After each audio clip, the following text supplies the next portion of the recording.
What is up, wrestling fans? Welcome to another episode of the Smark Out Moments Mac Talk podcast.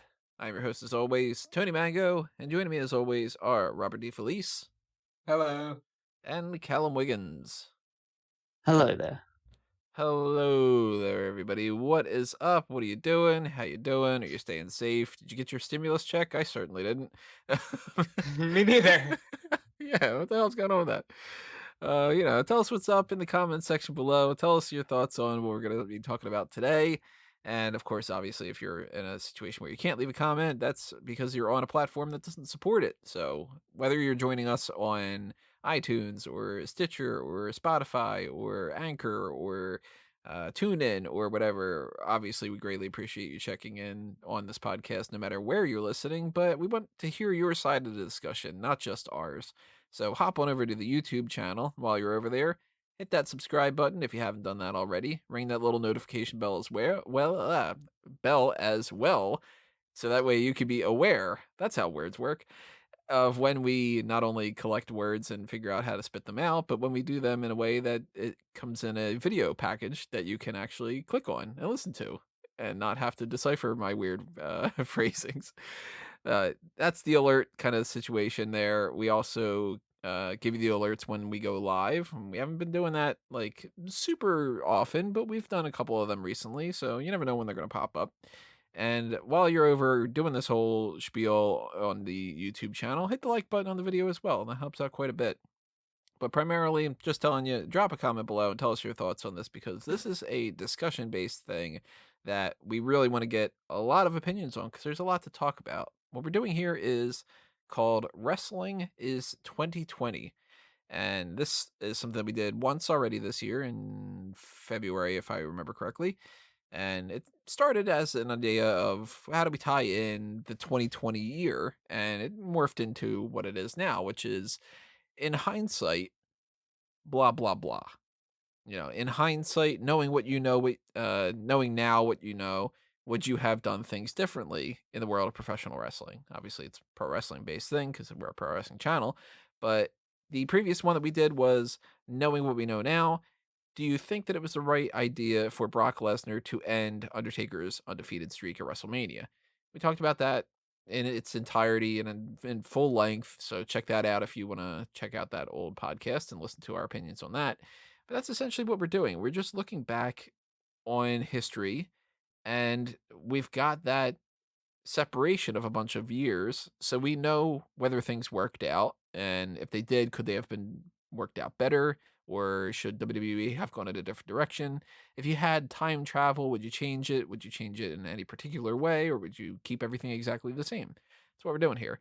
It's basically an audible, because our original idea was going to be a call to spot on the card for the Money in the Bank competitors, yet we don't know at least three of them, because Apollo Crews has been taken out, and we don't know if Carmella or Mandy Rose will be in, or Otis or Dolph Ziggler. So that, if you are looking forward to that, is not going to be in podcast form, most likely. It's probably just going to be an article up on the website, and I'll probably put that up on Monday night, Tuesday, something like that. So stay tuned for that. But yeah, let's get that all out of the way. Wrestling is 2020. That's what we're doing here. And our focus for this one is going to be based on Money in the Bank. And we have had plenty of Money in the Bank ladder matches over the course of the past 15 years at this point. The first one was WrestleMania 21 in 2005 that Edge won. And we've gotten all the way to the point where now we're at two per year, one for the men, one for the women. We used to have one for Raw and one for SmackDown, or the WWE, or the World Heavyweight Championship, and some different designations like that. I think we had three the one year that the Money in the Bank pay-per-view had happened, because that was the one with Jack Swagger, and that might have been the most Money in the Bank winners that year. But we've pretty much gotten to a point now where instead of one, we get two. So well more than 15 people have won Money in the Bank. Should they have won? Should somebody else have won? How do the cash-ins work in? All that stuff's what we're going to be talking about here. So the first thing I want to ask you guys is, with the benefit of hindsight, knowing what we know now, wrestling is 2020. Should the Money in the Bank ladder match be a thing? Absolutely. I think it's a great concept. I think it's a better the Mr. Money in the Bank moniker and all that is better than King of the Ring in that there's a defined expectation that you will be in the title picture, and you get a pretty cool prop to use throughout the whole year. I think fundamentally it's been a benefit to the entire structure of storylines and elevating people to the main event. Obviously, that has backfired several times, but the actual prop itself and what it's used for, when applied correctly, can be a massive boost to a superstar's career and can lead to some really good storylines, both with the briefcase and then once the cash-in happens. The cash-in itself is a big, exciting moment. So yeah, I think Money in the Bank as a concept, as a match, is probably one of the last great gimmick matches that WWE has ever come up with. I love Money in the Bank. And anytime that I hear people complain about it and they think that it should just go away, I'm always curious what their rationality is, because to me, like Rob had said, this is better than King of the Ring. And I love King of the Ring too. I really wish that King of the Ring would be like a once a year type thing. But that is sort of limited in some ways. Almost everybody that wins the King of the Ring becomes like, oh, I've got a king gimmick, and how much do you really get out of that? Because if it's King of the Ring, you get that and you get the next title shot. You have to have that around a certain time of the year. Then, yeah, it's kind of debilitating. Whereas the Money in the Bank, you have a lot of flexibility. You can have a cash in at any time, at any event. Technically speaking, you could even pull like a 24/7 title type of thing. And there's nothing saying that the Money in the Bank ladder match or the Money in the Bank briefcase can't be cashed in at, the middle of an autograph session. Like, it's all the time. You could always have a cash in. So they haven't quite done that in the past, but they've had a lot of different variety between how they've done some things. And I know some people are at this point a little tired of some of the same tropes, but to me, to get rid of the concept is to get rid of one of the biggest and best things that WWE has going for it. I think Money in the Bank is the de facto number 5, big 5 pay-per-view, essentially. I think you can make an argument, maybe Elimination Chamber, but how do you guys feel about that too? Now we have the benefit of hindsight for a bunch of different years worth of this, 10 years at this point. The Money in the Bank pay-per-view. Is it better as a pay-per-view, or would it be better if it was back at WrestleMania? I like it more at Mania because it gives the opportunity for a lot of people to have WrestleMania moments. Like, Shelton Benjamin comes to mind as, oh, but what's he going to do in the ladder match? He's going to do some crazy spot, and then you think about the time frame of having a year means so much more when you go, I can hold on to this for an entire year and main event next year's WrestleMania. I can get injured, which I'm surprised they've never done. But like I can have a minor injury and go away for a while and come back and still have this briefcase. You know, there are options that fit more with the WrestleMania time frame, but I definitely don't hate the pay-per-view. Been fully on board with the pay-per-view being in place. I think the match itself is strong enough, the gimmick associated with it is strong enough that it stands on its own pay-per-view. WrestleMania already has enough going for it, or at least in theory it should have enough going for it that the Money in the Bank ladder match doesn't need to be part of it, and you get to build a whole other pay-per-view on this match gimmick. It's like when the King of the Ring had its own pay-per-view. It's as long as it has something that it's being built around, then yeah, it makes a lot of sense to have it as its own pay-per-view. I think it definitely is the fifth biggest one right now. It's arguably, in many people's minds, probably bigger than Survivor Series, because Survivor Series is only really there because of the tradition side of things, rather than actually, it doesn't really fit so much into the modern scheme of things. Yeah, you got to imagine that if they were to decide to just get rid of one of them, they'd probably get rid of Survivor Series. They, Like, they're not getting rid they of Royal almost did like Rumble. 10 years ago. Yeah. Certainly not getting rid of WrestleMania. That's their bread and butter. They would get rid of everything other than WrestleMania before they would get rid of WrestleMania. Royal Rumble is not going anywhere. That's arguably even some people's favorite pay-per-view above WrestleMania. But Survivor Series is kind of hanging in the mix there. SummerSlam's always going to be like, well, it's B-level WrestleMania, essentially. But Money in the Bank swept in there and just kind of and swept in there, crept in there, and just kind of swept the competition, I should say, and really took away that fifth spot and arguably became number four. So I love Money in the Bank as a pay per view. I think that it works really well as far as having the two ladder matches that kind of hinge the whole thing, and the fact that it doesn't have to happen at a certain time frame of the year that's weird. Like Hell in a Cell to me doesn't work. And TLC doesn't work. But TLC doesn't work because it's not a freaking it's a ladder match. It's always a ladder match. It's stupid. But Hell in a Cell is supposed to be something that revolves around a feud. Money in the Bank is just a gimmick match like the Royal Rumble. You can do it at the same point or at different points at any time in the year, and you don't have to build an actual feud around it. It's just people contending for things. Same as the Elimination Chamber. That's why that works so well in between Royal Rumble and WrestleMania. It's just here's our means of determining something, and the people who qualify are blank, blank, blank, blank. So you can do it in May and you can do it in June, and you don't have to feel like you're rushing something like you do with Hell in a Cell, you know? I think it works perfectly like that. And I love now that they finally have the women's ladder match too, because it didn't make a whole lot of sense that they didn't in the past. Well, they Outside of the had fact to, that they couldn't really do it, but yeah, they had to get to a point where, you right. know, you could do a ladder match and it would just be like any other match. And okay, the girl's gonna climb a pink glittery ladder and get a, Yeah. that would have been what it was in 2011 if they had done it. This is kind of the opposite of wrestling's 2020 because it's something that hasn't happened yet. But I have pitched this idea multiple times in the past, and I still kind of hold true to it a little bit. Knowing the way that things have worked out with some of the people with the Money in the Bank ladder match, do you think that they should have made it to where it's not necessarily that you can challenge for the world title, but that you could challenge for any title?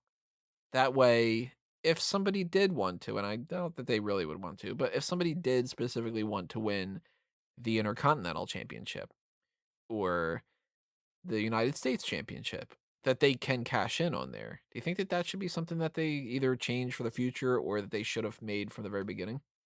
I Mm. maintain that that should have been the case. You win a title shot of your choosing at any time, and it could be any title. I'd say no, and here's why. When the concept had originally started, it was, hey, let's throw these guys who could be world title contenders in here and give them the opportunity to finally have their shot at it and they can call the shot. If you start saying, oh, well, you can cash in for the US title, it gives creative a backdoor to go, oh man, we've changed our mind. We don't really want Baron Corbin to be world champion. So he's just going to cash in on heavy machinery and pick a tag team partner. And suddenly Baron Corbin's a tag guy. It's not as meaningful if it's just, oh, I can cash in on any belt I want. I kind of prefer the exclusivity towards the major championships. I don't feel like it would elevate the other titles in any real sense if somebody was to use the Money in the Bank briefcase to challenge for those ones instead. Maybe if you do to do something like, let's say John Cena comes back and wins it and decides to go after the Intercontinental title because he's never won that before. Maybe you could tell a one-off story like that, but I don't think like it's something that should be generally followed. I think the idea of Money in the Bank is that it should be a match which is designed to elevate somebody into the main event position, or at least like give them a major title run. So, yeah, I don't feel like there's a need to try and expand it out or try and explain that it can be for any championship. It's not like the Royal Rumble is for any championship opportunity, like because you could apply the same logic to that as well. Yeah, it could be. But then again, this year, I mean, Charlotte Flair And won I, and she challenged and for the how much did NXT. I hate that? Like, how much did I Yeah. argue from the beginning that that was a dumb idea because it's not elevating the NXT title or the NXT brand? And I think we've already proven that I was correct. Like, Yeah, I mean, she shouldn't have won. So it's a different whole story. But I kind of feel like the argument of that would be a way out, and if they kind of decided not to go with the push of anybody anymore, and that the mid card was like their plan B, might be better than having the person fail the cash in. Because we've gotten a couple people in the past that have failed, like Baron Corbin did fail. And if that's because they didn't want him to be a world champion and they just decided, you know what, nah, let's just have him fail. Maybe if he would have won the United States title out of that, it could have made it seem better. Well, he ended up winning the U.S. title anyway, and it didn't get him anywhere. So yeah, Yeah, I mean, I'd always feel like it's definitely not worse than failing the cash in, but I don't feel like it's a huge amount better either, because you're almost saying like, okay, we've given this guy the money, especially after so many people have won the world championship. So say, okay, we give this guy the money in the bank and he's used it to win the United States championship. Just go, oh, that's okay. They clearly that's didn't. They clearly don't really actually care about this guy. Or they didn't from really want to give this guy a run anyway because they've used him to use this as an opportunity for him to win a B championship that he probably could have won any week anyway, because that's what they do with their B championships. yeah, from a kayfabe standpoint, it makes the superstar look like an idiot for not picking his time to become the top guy in the business. And from an out of kayfabe standpoint, it just like, okay, you're telling us that you don't see anything in that guy. Because if you look at the failures, like Damian Sandow failed, okay, but he lost to John Cena. You know, outside of Corbin, who has the unfortunate displeasure of having lost to Jinder Mahal, it hasn't really caused a lot of dismay to say I failed to cash it in. Well, to be fair, the argument that it would make somebody look like an idiot for doing that in the kayfabe sense, does kayfabe really kind of apply with those titles? Because they've never given an explanation for those being mid-card titles, because there's never supposed to be a mid-card kayfabe. But they have given plenty of explanation, kayfabe, that if you don't want to be the WWE World Heavyweight or Universal Champion, then you're in the wrong business. It's that weird blurring the lines type of thing.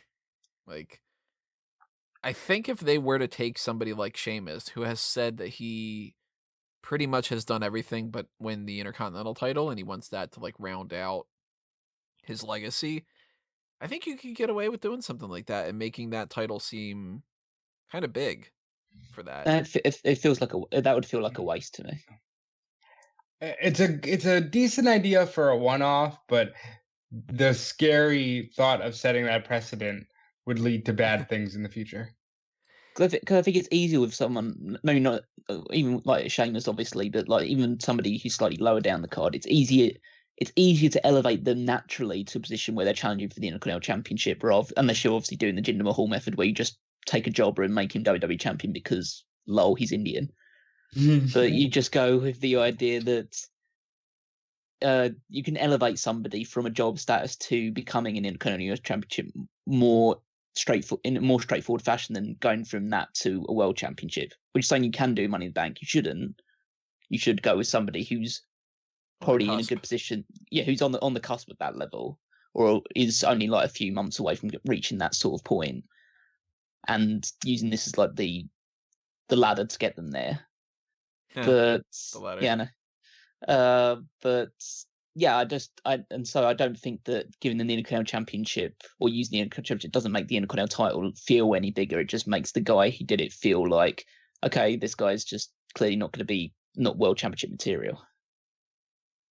Well, here's another talking point, kind of on the same wavelength, but we've gotten one match with Raw and SmackDown people, and you can challenge for whichever world title you want. We've gotten 2 things separating Raw and SmackDown. You can challenge for your championship, and that's it. We've gotten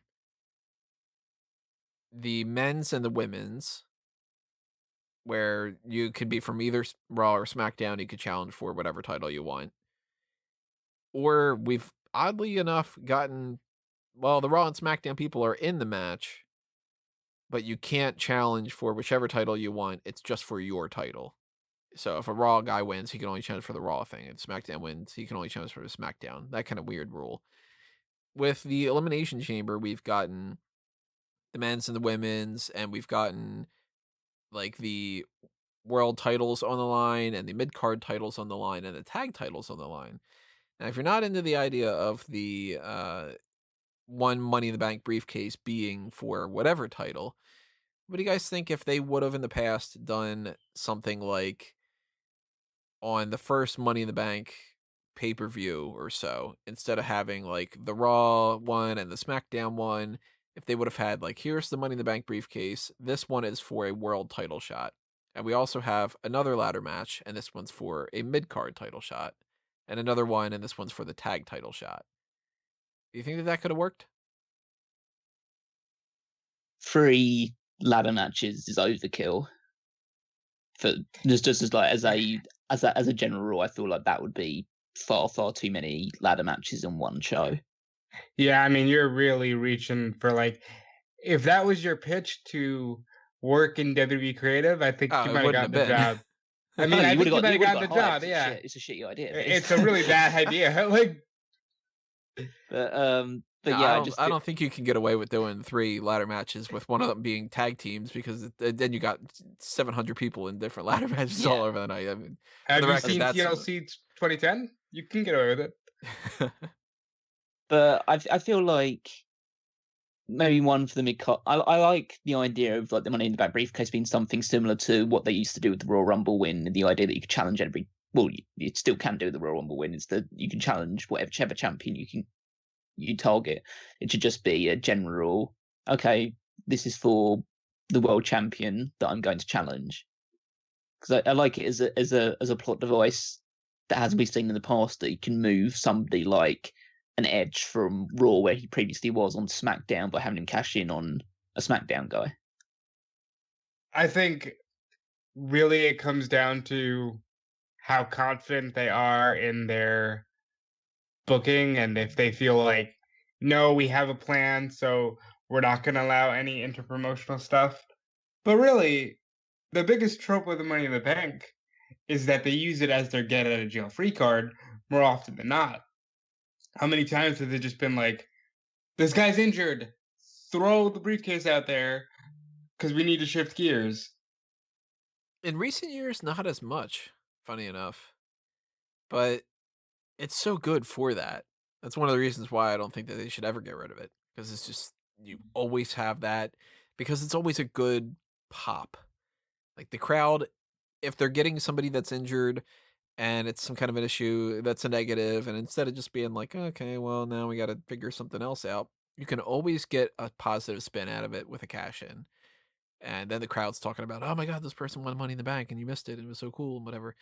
Like, I mean, I went to TLC where Daniel Bryan won, and that was a total shock.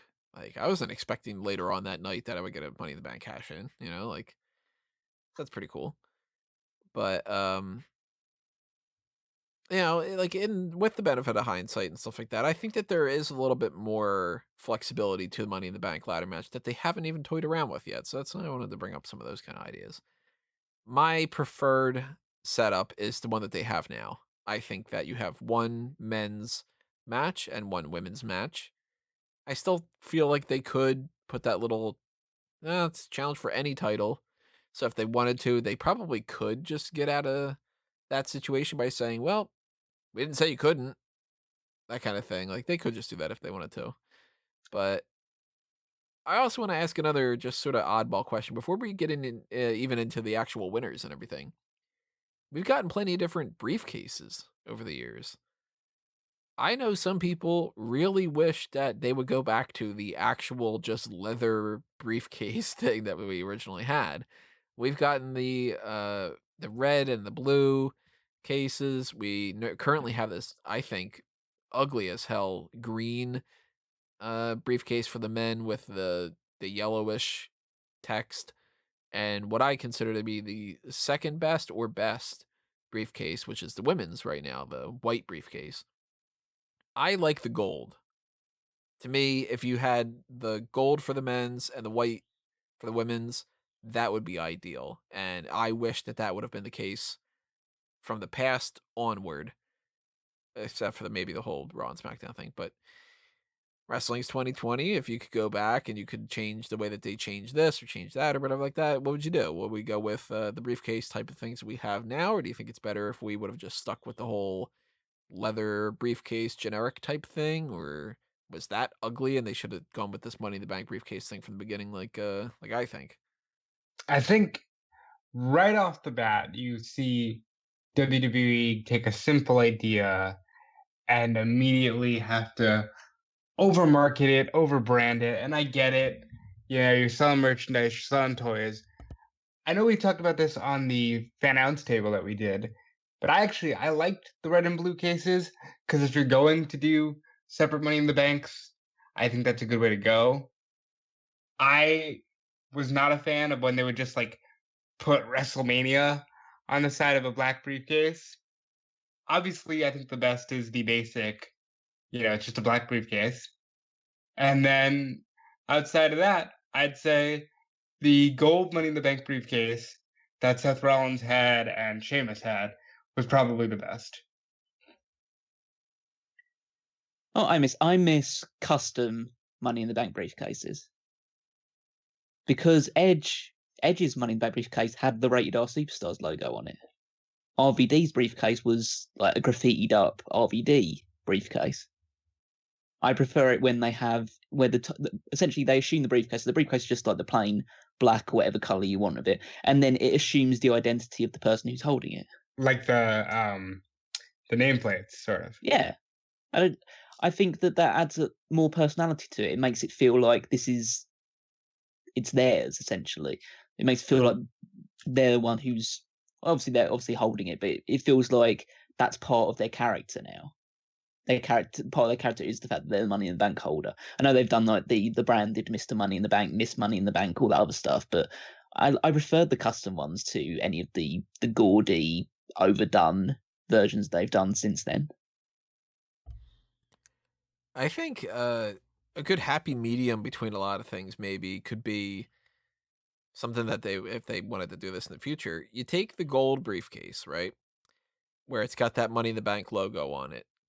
And admittedly, the gold part of the Money in the Bank logo does kind of blend in a little bit. So maybe instead of making that gold, maybe you make that black. So you've got the black and the white one, the white one being the women's. I think the women's one's perfect as it is. And you take the gold one, you make that black, you get Money in the Bank logo on there.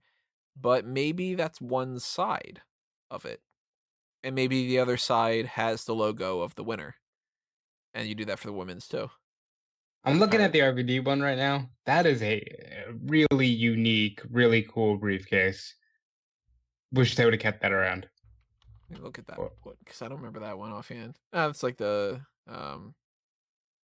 paint type thing, yeah, the airbrush. Yeah, like because Edge's was just literally the Radar Superstar logo, which works on the black background. But that was a really cool, like it's completely unique for RVD. I had mentioned this in the fan announce table as well. They had teased the idea of Cody getting a custom mirror briefcase because he was doing the dashing gimmick. That would have been a really cool thing. I do think the idea of customized briefcases is nice. I think that you can. I mean, like I like the whole side plate thing that they do in WWE lately.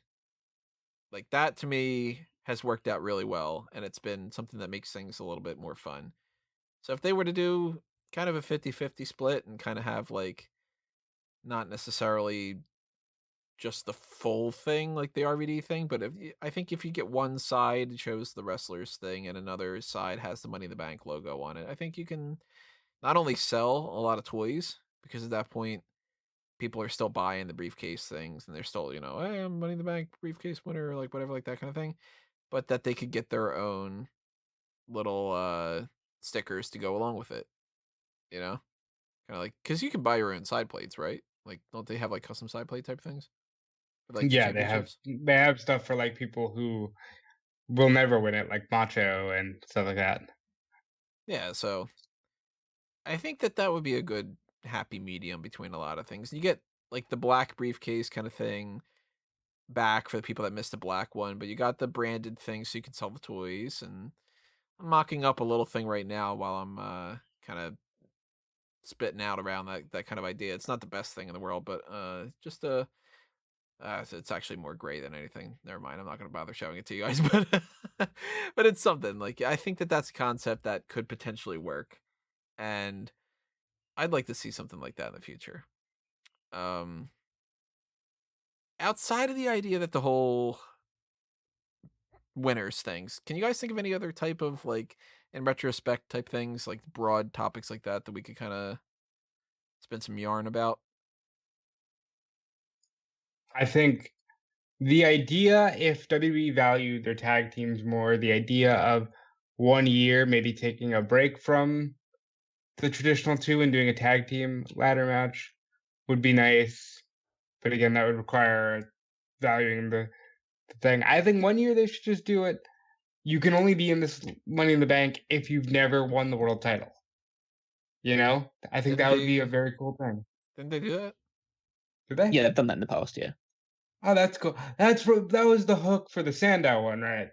yeah, that was the Sandow one, and then that was for the World Championship, and then for the WWE Championship, it was for people that had only been WWE champions beforehand or World Uh, Champions beforehand. right. So stuff like that I think works because that way it gives you an extra gimmick and you can get excited because you know you'll see something new. Outside of that, I don't really know. Other than, of course, just going through history and rebooking finishes and stuff. I mean, that's going to be a big chunk of what we do here, but I kind of figured I'd open it up to the wider range, random discussion types of things too. Because I know some people are passionate about the briefcase, some people are passionate about the idea that should just go away in general, and I couldn't disagree any more about that. But more than anything, a lot of this comes down to the idea of should there be different people that have won the Money in the Bank briefcase, or should their cash-ins have gone down differently, or should they have switched up which person won and cashed in, like all the kind of things that go along with that. So we're gonna dive a little deeper into that in the latter half of this because we're about like half an hour into this discussion already. But before we do that, I want to toss out a little plug here. If we're talking money in the bank and you've got some spare money in the bank and you want to help us out a little bit, consider donating to the Patreon. We have a Patreon not only for Smark Out Moment, but also for fanboysanonymous.com, which is my geek culture website about movies and TV shows and comic books and superhero genre and video games and all sorts of different things like that. It's all the non-wrestling geek culture spectrum stuff. So if you do want to show your support in whatever fashion that you can, even $1 goes a long way, especially the more people that do that. And if you get to the $10 or higher, different tiers, then you get access to Patreon exclusive episodes. We do at least one a month for Fanboys and for Smark Out Moment. We tend to do a little bit more for Smark Out Moment than we do for Fanboys, just because there's more people that are subscribed to that point that can actually listen to it now. But the more people that subscribe to that, the more that they will happen as well. And those are bonus features on Fanboys and their dark casts on Smart Cat Moment.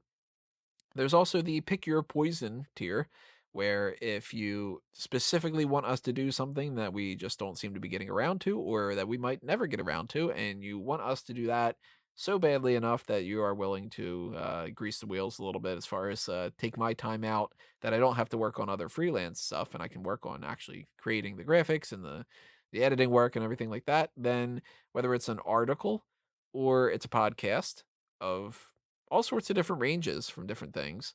We've gotten plenty of requests in the past for fan tracks or fan ounce tables. We've gotten things for superstar scores. We've gotten articles. I mean, like I wrote up that thing about how would I rebook or redo Generation 1 of Pokemon. We've gotten fantasy booking, different scenarios. We've gotten uh, the whole mock draft thing, I think was one of them in the past. So there's lots of options there. If you want to pick your poison, take advantage of that too. And also another means to help out on the monetary side of things are the merchandise shops, TeePublic and Redbubble. They are there for not only Fanboys Anonymous and Smart Out Moment, but also a Mango Tees. And it seems like they are going to have masks soon.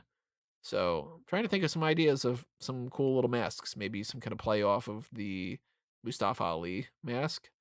Maybe something like the masks from characters of Mortal Kombat. I don't know. Just thinking some ideas. So if you ever have a design idea in mind that you would like us to do for that, send it my way. I'll try it out. Alrighty. So, commercial break over. Let's get into the winners and just kind of go one by one, I guess, and just, I don't know, shoot the shit. That's basically what we're doing here. First winner was Edge, and Edge successfully cashed in on John Cena, won the championship, and kind of how we start this all off and set the tone for how this works. What do you think? Wrestling's 2020, benefit of hindsight. Should Edge have won? Should he have beaten John Cena? Or should something else have happened along the way? I think because it was the first, it's one of the few perfect cash-ins. So I'm gonna say no, I wouldn't change that. I might change the stuff at the end of the match where he screws over Benoit and ends up going into a little feud with Benoit. I would have put Jericho in that role because I always felt like it was weird that Jericho came up with the concept, I believe both on and off screen, and never really worked closely with the Money in the Bank winner or got the briefcase himself. But yeah, I wouldn't change that. Edge was perfect. With the benefit of hindsight, of course, Edge should have won the match, which he did.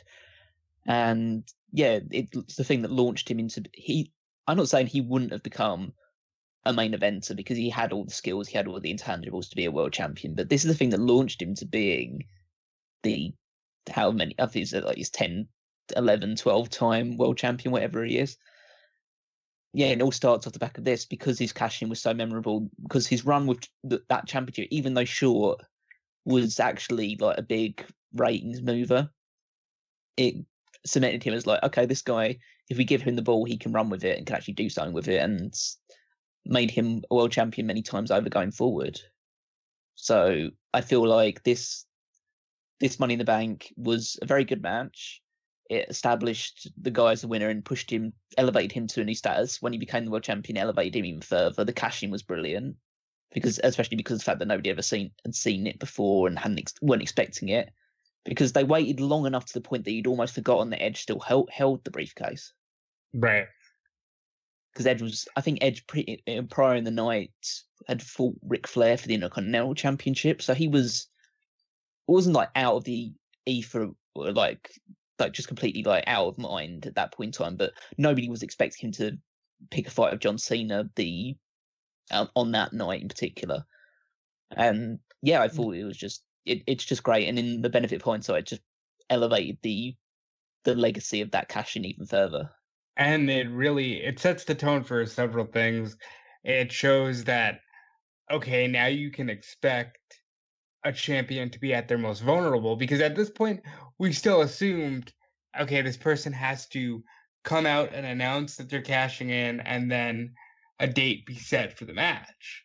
This set the tone for, no, they can just literally do it at the end of a chamber match, and isn't that just a brilliant idea? And then it sets up Edge as the ultimate opportunist character that he would become off the back of all this, because wow, what a dirty son of a bitch, he cashed in on John Cena when John Cena had just gone through 5 other guys. Yeah, I was not watching at this time, so I don't know about like the zeitgeist and if I would have booked anything differently back then and changed my opinion about anything like that. But when I look back on this and I go, wow, that's pretty much as good as you can hope for.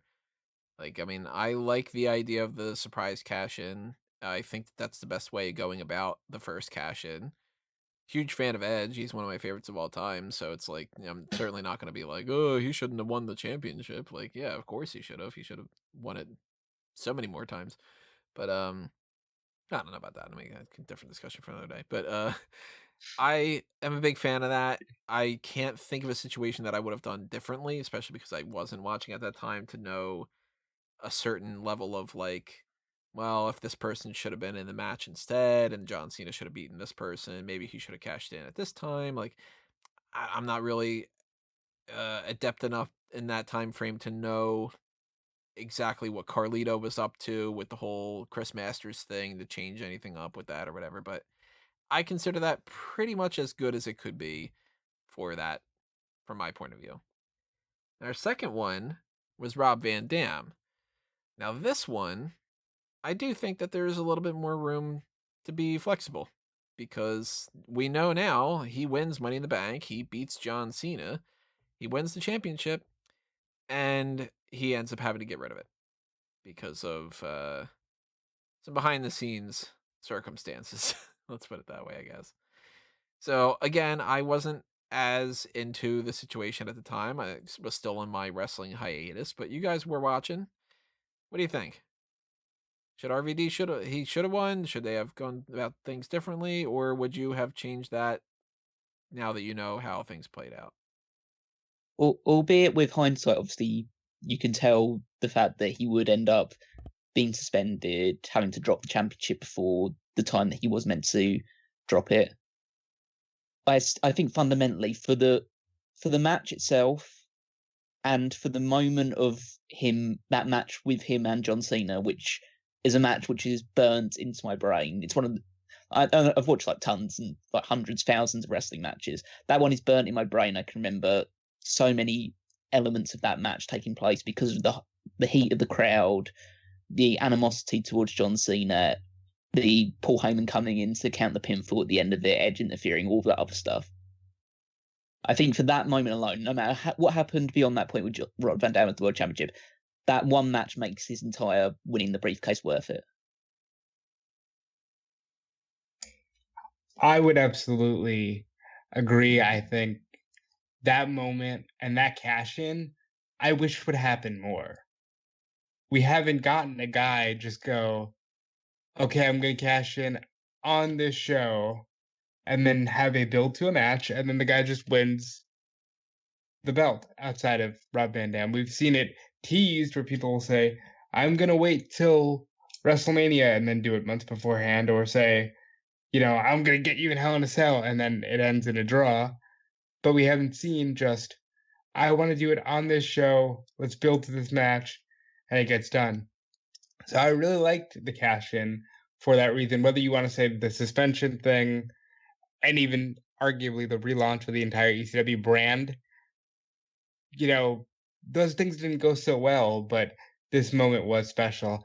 That being said, I would have loved to have seen Ric Flair with the briefcase. Just the weird story they could have told.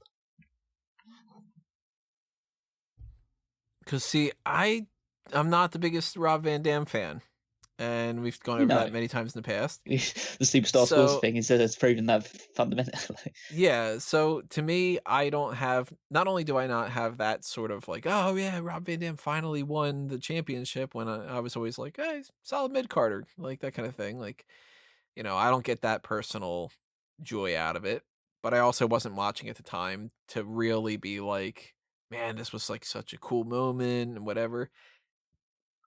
I think I probably would change it. And I don't know, out of the people that are in the match, I can't imagine ever seeing a justification for Finley. For Matt Hardy at that time, it seems like he was just sort of filler. Ric Flair, yeah, maybe, I don't know. I'm a big fan of Shelton Benjamin, but I doubt that they would have put him in the match for anything other than just to be an athletic person. Honestly, I don't know if I would give it to Bobby Lashley. Funny enough. I'm not a huge Bobby Lashley fan, but I think at that time frame, if you were to tell me, if I were on the WWE creative team and you were to tell me, hey, I'm from the future, Rob Van Dam does this happens, he gets suspended, whatever like that, I think I would potentially make the argument of, let's trap the Rocket to Bobby Lashley and see what happens. Might not have worked out all that well. Might have worked out better. I'm sure a lot of people are screaming heresy at me right now, but I'm holding it in really significantly at the moment. That's such a stupid decision. I'm sorry. I know you're not a fan of Rob Van Dam, but that's such like, okay, so I'm not a big fan of RVD, so who out of these other 5 losers am I going to give the title to? Okay, well, that's good for Lashley. It's not just a matter of me not being the hugest RVD fan, because if he wouldn't have had that situation with the whole suspension and all that, then there's not anywhere near as much of an argument to be made about it. Then it's just, okay, RVD fans got this cool moment, and that's the end of it. But the suspension thing, throwing it off, it's like, well, you invested in this guy, and he immediately let you down. Would I that mean, have been good to avoid? And I mean, the WWE ECW wasn't really a big hit, so are you losing I don't. anything there? Like, it's kind of I just go by the logic that I just go by the sense that not not everything has to depend on the championship reign that's following it to be very good. I mean, Edge won the title when Edge won his cash in. He lost it like 21. It was about 20, 25 days later, something like that. Like if that had been, I know obviously following that, and you can obviously we know what Edge was to become afterwards. But then if we were to travel all the way back in that time and then just say that okay, Edge won this cashed in this really cool moment, and then he dropped the belt 20 days later, you just say okay, so the Money in the Bank's pretty shit, doesn't mean yeah, anything. But obviously now we can look back at it again. I think the fact that RVD was stupid enough to get himself suspended doesn't mean that his cash in wasn't worthwhile, because it's not like that was the plan. I know what you're saying, that because he was that stupid, you probably shouldn't reward him and give him the title in the first yeah. place. But I just don't feel like any of the other guys would have, based on what we know about how their careers ended up going, none of them really made any sort of real impression anyway either. And when Bobby Lashley was eventually pushed towards the main event, nobody really cared for it. True, though. But I mean, there's also the idea that you wouldn't have to, now that with the benefit of hindsight and all that stuff, you wouldn't have to be limited to those people, too. You could have also been like, well, why don't we book this person in the Money in the Bank ladder match? Like, I you have free reign to do whatever. So I, I, I'm the I type know. of person who, anytime somebody says to me, would you be able to do time travel? Would you do it? I'd be like, no, I'd be paranoid that I would make things worse. And you never know if like Rob Van Dam winning that somehow through the butterfly effect made it to where World War III never happened. You know what I mean? Like one of those things. So realistically speaking, I probably wouldn't change a damn thing. But like, yeah, that's the first one. I mean, we're only on number 2, but that's the first one that makes me go, that's you got an argument there, at least. It didn't work out all that well. The only thing I would say is, had they booked his return to the company better, this could have been a nice crowning moment for Matt Hardy. But by the time we got to WrestleMania 22, Hardy was already just another guy. I mean, if that's around the time frame that the whole Lita stuff is happening and all that, you could make the argument, I guess, that maybe it could have been poetic justice if Edge would have been champion and Matt Hardy could have cashed in on him. They could have, but they didn't. Yeah. They'd been well past that story by that point. Yeah. Yeah, I mean, it's actually Matt Hardy lost. Like the end of that feud was Matt Hardy losing a match for the Money in the Bank briefcase against Edge in a singles ladder match. So This is actually true. Matt It was Hardy. on the This is Matt Raw Hardy's. Homecoming. Yeah, this is Matt Hardy's second opportunity at Money in the Bank briefcase. If you His want to second look at it failed that way. opportunity. Yeah. Huh. Again, wasn't watching at the time, so I'm not too sure. We had Mr. Kennedy as number 3, and this was very strange because Kennedy was in a match at WrestleMania, and then he said, I'm going to wait all the way until next year's WrestleMania. Rob mentioned this earlier. I think it was Rob. Yes. He didn't get a chance to. He suffered an injury, and this was this weird time frame where injuries just happen left and right. If I remember correctly, maybe I'm not off the top of my head, it was something like Undertaker had gotten injured, so let's get Kennedy to cash in. Oh crap, Kennedy is injured, so let's get Edge to cash in after taking the briefcase from Kennedy. Okay, so he's gonna beat Undertaker and whatever. Okay, now Edge is gonna feud with, I think it was Batista Yeah. after Yep. that, and then after that Kane, and then what was it? Edge had gotten injured. Edge gets Or injured, yes. yeah, so then it Yes. became like it's just like this like domino effect. Yeah. Of Essentially, all these this is the injuries. start of a huge cataclysm of events that ends up with Great Khali as the world heavyweight champion. Oh yeah. Oh yes. So would you, with the benefit of hindsight, would you get rid of this whole situation and change it up? Because you could get rid of Great Khali being champion. You can make Mr. Kennedy. I mean, now you know that Mr. Kennedy wasn't injured for so significantly long that you don't have to take the Money in the Bank briefcase away from him, because they took it off of him because they thought he'd be out for a lot more time. And now that he would be back a lot sooner, would you maybe have him cash in anyway and just rehab something? Or would you have somebody else do that and Kennedy beats that person? Or, there's a lot of flexibility when it comes to this one. It's such a weird one because it's the pinnacle of Kennedy's career, because after that point it almost goes into this massive downward spiral, because obviously he gets injured. The injury's not as bad as they thought, but they decide to make him drop the briefcase anyway. And then they decide, okay, so we're going to rehab him by making him Vince McMahon's illegitimate son. Then the And that Benoit doesn't thing go well. happens. Yeah. And then he also gets suspended. So for like a drug bust as well. And so he's just pushed further and further down the card off the back of this. So I don't think, considering what happened to Mr. Kennedy beyond this point, that it was wise, in the benefit of hindsight, to give him this briefcase. It's the first one where I'm saying no, I wouldn't give it to him. You could make the argument give it to Edge then, because Edge was the one that ended up using it. Personally, I think you should give it to Randy Orton. Bingo. Because Randy Orton, by the end of this year, was WWE champion anyway, so it's not like you're changing the timeline dramatically by having him win the briefcase. And you could use that as the catalyst for him to beat John Cena for the title, because John Cena was champion for, I think by the time that he actually ended up dropping it to Orton, and he didn't drop it, he got injured. So Cena gets injured towards the end of 2007 as well. So you use that as, okay, Cena gets injured in like September, so have Orton beat him then for the briefcase. Cena's almost been champion for a year, so Orton seems like a dick for stopping him winning the title just short of the year mark.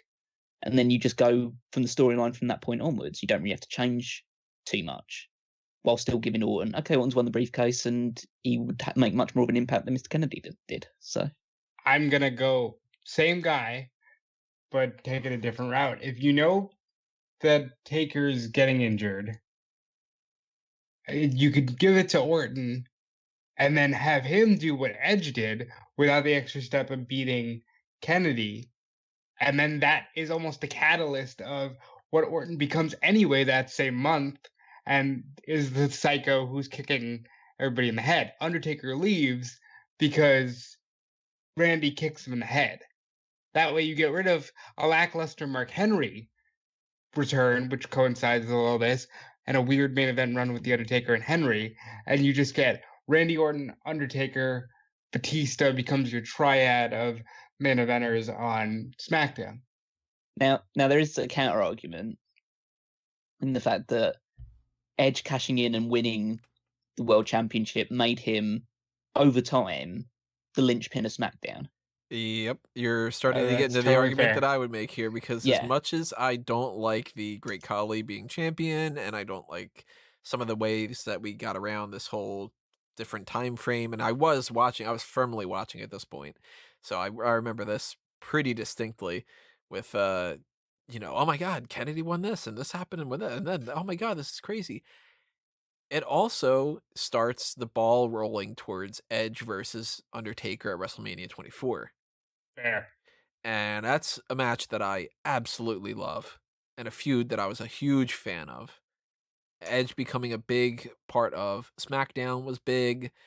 The odd sidestep of like Batista feuding with the Great Khali and the Punjabi prison and all these other kind of things that go along with it. More of a hiccup, I think, in the grand scheme of things. And this was arguably the best thing that Kennedy had done. I mean, yeah, he won like a TNA world title, but they lost its world title status and all that at this point. But like, I also really liked the idea that somebody beat somebody to become the new Mr. Money in the Bank, too. I mean, that hasn't happened since then, right? No, And that's the one and only time it's happened here. they've had plenty of times where people have defended the briefcase, but they haven't lost it. And this, only the third one set the tone that even the Money in the Bank briefcase holder could potentially be semi-cashed in on. You know what I mean? I thought that was really cool. So I actually wouldn't change that, funny enough. I would still change the Kennedy part just because, God, he was so useless. I mean, if you want to, I think all very good points. If you want to skip the line and skip it right to Edge instead of having Edge written out of that match with the bump from Jeff Hardy, then that's fine too. But Kennedy is such a bland footnote in all of this. You know what could have been kind of cool if you can work it in and kind of play around with it a little bit is if instead of Kennedy being the one that Edge beat to win the contract, if it would have been a babyface. Like if Jeff Hardy would have won that. Imagine the crowd being like, man, Jeff Hardy's going to be a world champion now. Because at this point, he hadn't won the title yet. And Edge takes the briefcase from Jeff Hardy and does that. Now, that's finagling a lot of stuff. And who knows how that plays out. But that could have been potentially a better way of doing it anyway. Because it was a heel beating a heel for a thing to win the title and all that. Mm. I don't think you would have to wait too long, at least for Jeff Hardy to either get suspended or injured, to make that a possibility, though. So yeah, you never know. Then we had 2 in a row of CM Punk. The Well, first one, it's ironic that you guys mentioned the Jeff Hardy thing because the next year would have been Jeff Hardy, but he gets suspended like an idiot, and yeah, it was all built around Jeff completely. And then he gets suspended, so CM Punk gets a briefcase. and with that in mind, they go with CM Punk. They give him the World Heavyweight Championship. He has a shitty feud with JBL and drops the title. yep, And it's like, what a waste. The worst. That Yeah, one, this- I don't know if I would change it because of the idea that that actually did give CM Punk a world championship, and maybe that made it easier for them to make him world champion again in the future. But you gotta at least think about it because that sucked. yeah. I think for the first one, at the very least, I wouldn't have CM Punk win it. My alternative would be Chris Jericho, Yep. because Jericho, as Rose pointed out, was the guy who founded the Money in the Bank briefcase, so it'd be good to actually give him a win. He was just coming back to the company. He'd only been back for about 5-6 months at this point, so he was still relatively fresh, but he was starting to go down the stale route of like, okay, he's still Y2J, but he's just got short hair this time. And you can use this as a springboard to him becoming the bastard that he eventually did become, like the monotone speaking, super like scientific, and I don't really know how to describe it. That sort of like that very mean, Cold and calculating. And that's a better way of describing it. And you could have him still feud with Shawn Michaels, because you don't need to have the briefcase on the line or anything like that. You can still have that feud. And frankly, in the way that Jericho wins the championship, ends up winning the It's world still a championship, cash-in. is very Money in the Bank-esque anyway, because he just sneaks a win at the end of a match that he wasn't really involved in, because he'd already had his ass kicked the entire rest of the night beforehand. He gets one pin on Kane in that championship scramble and wins the title. That's so building around like a Money in the Bank idea. And I agree with Callum. and Punk's reign didn't mean anything. I know, I understand what you're saying, Tony, but the idea about him previously being a world championship makes it more likely that you can buy into the idea of him winning it. But I feel like it would have meant a lot more if Punk's first title win was that win over Jeff Hardy, because I would just want to pile into the idea that I wouldn't have had WrestleMania 25 change at all, because Punk's cash-in was perfect and the feud that followed it was perfect. Exactly. Yeah, I mean, if you can kind of have a little bit of insurance that Punk would still become champion, I don't think anybody would really care if you erase that whole title win with the JBL feud. It's not really all that important. Oh, he gets beaten up by Legacy and Manu in a backstage segment. Like, okay, well, I think we can sacrifice that, you know? I like the idea of the Jericho thing. I wouldn't change the CM Punk cashing in on Jeff Hardy, though. I thought that was cool. It's So, great. It worked out for everybody involved. yeah. Then we get this weird thing where it's Jack Swagger is Money in the Bank winner at WrestleMania 26. And he cashes in 2 days later. And he wins the title. He carries it on until he drops it to Rey Mysterio. Rey Mysterio then drops it to the person who won it at the Money in the Bank pay-per-view, Kane. And also at that Money in the Bank pay-per-view, we had The Miz win. and he eventually cashed in and won the title and was champion going into WrestleMania for the next year, and so on and so forth. The Swagger one, if we got rid of it, I don't think it matters all that much.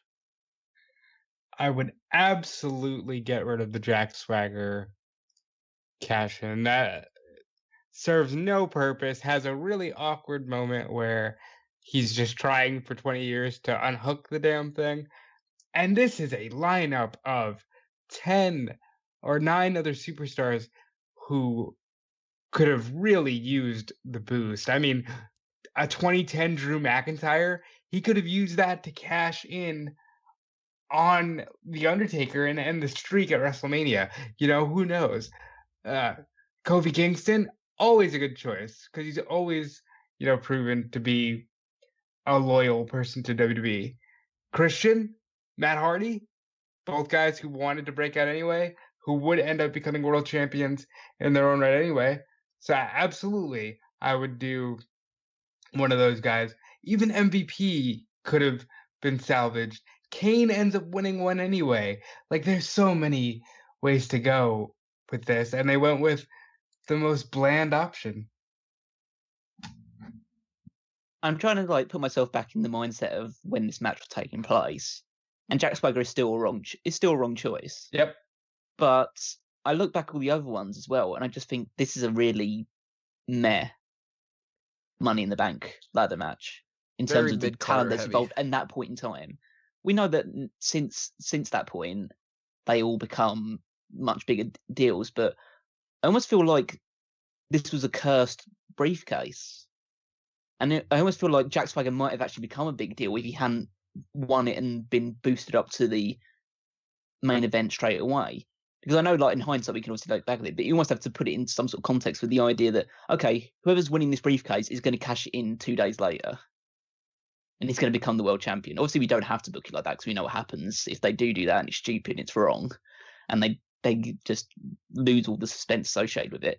But if you have the idea of, okay, later in 2010 we're going to do a Money in the Bank briefcase, it means that a Money in the Bank pay-per-view where there's going to be 2 Money in the Bank briefcases, we need to have this one cash in fairly quickly because we don't want to have a Money in the Bank, Mr. Money in the Bank going around when we crown 2 other Mr. Money in the Banks.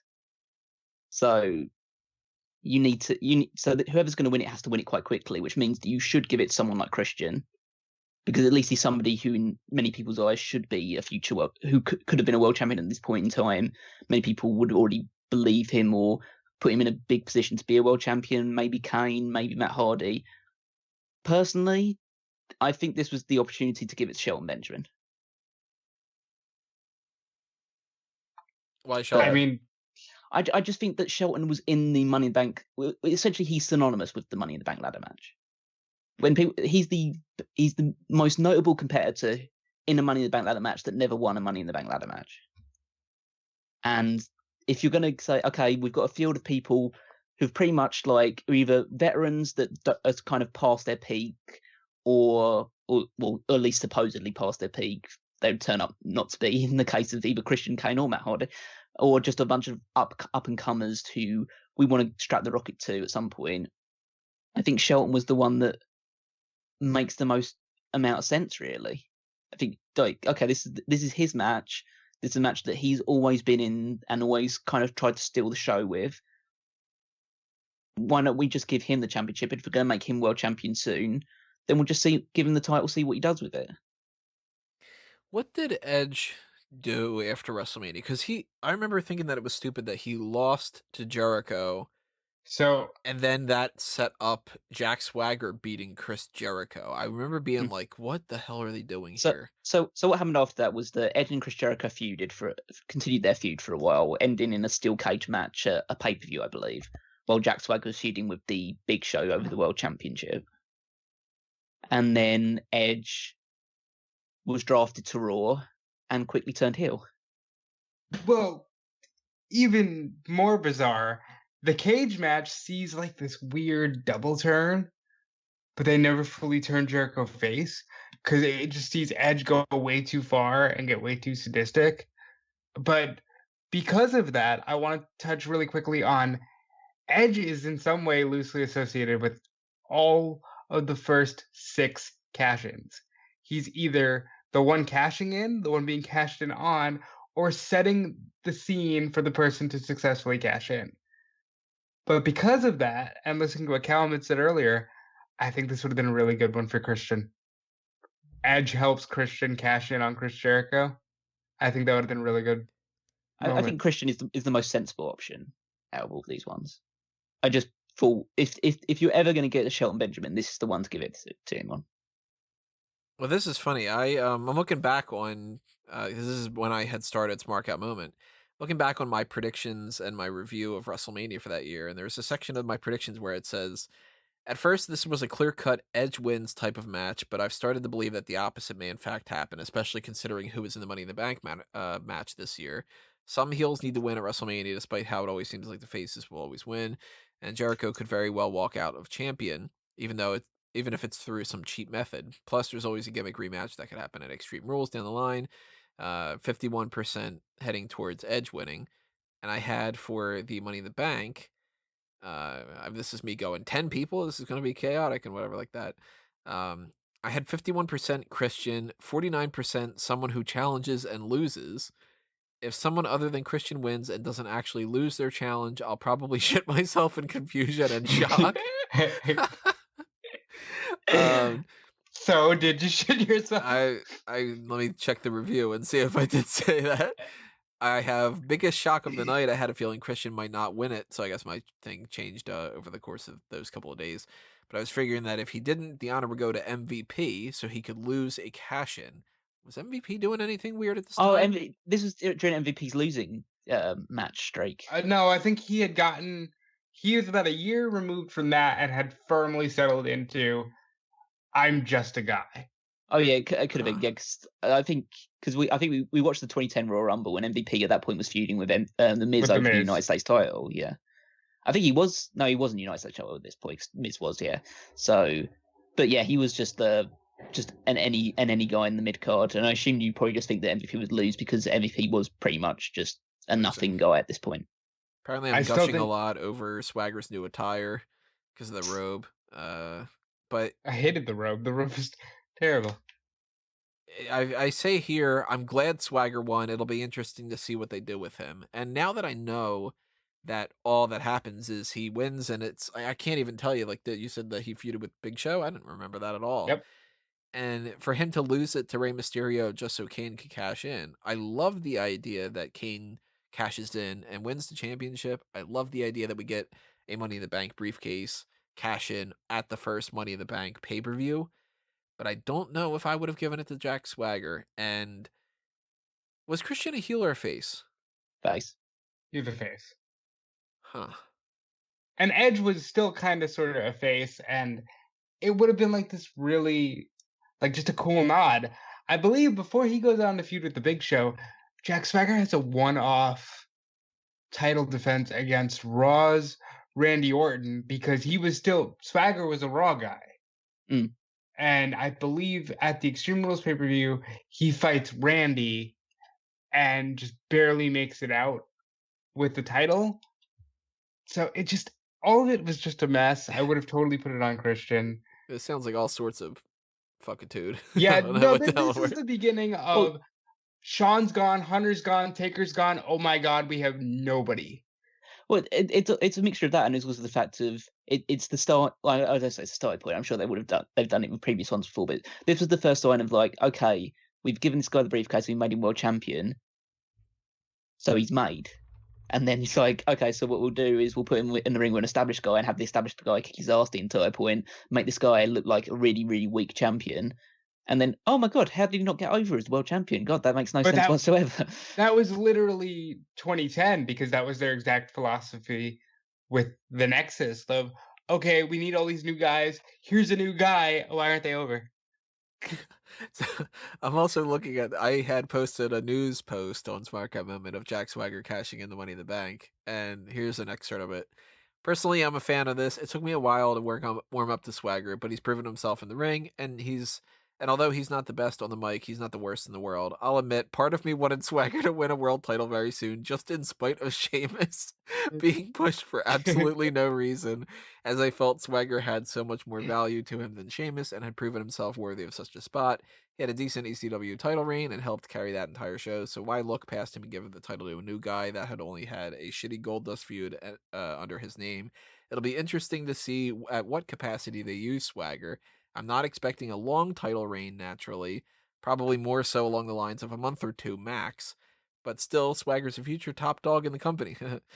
And it's about time that they start pushing these younger guys instead of backing out every time. Now, if they would just give world titles to The Miz, Morrison, and Shelton, ... So, yeah,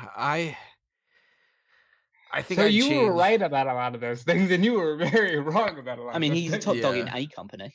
That's true. It's, some things worked out really well and some things could not have gone down a different path. But I think if you get rid of Swagger's thing entirely and you say, we're not doing Money in the Bank at WrestleMania this year, we're going to make it a pay-per-view, cool. You can figure out other ways.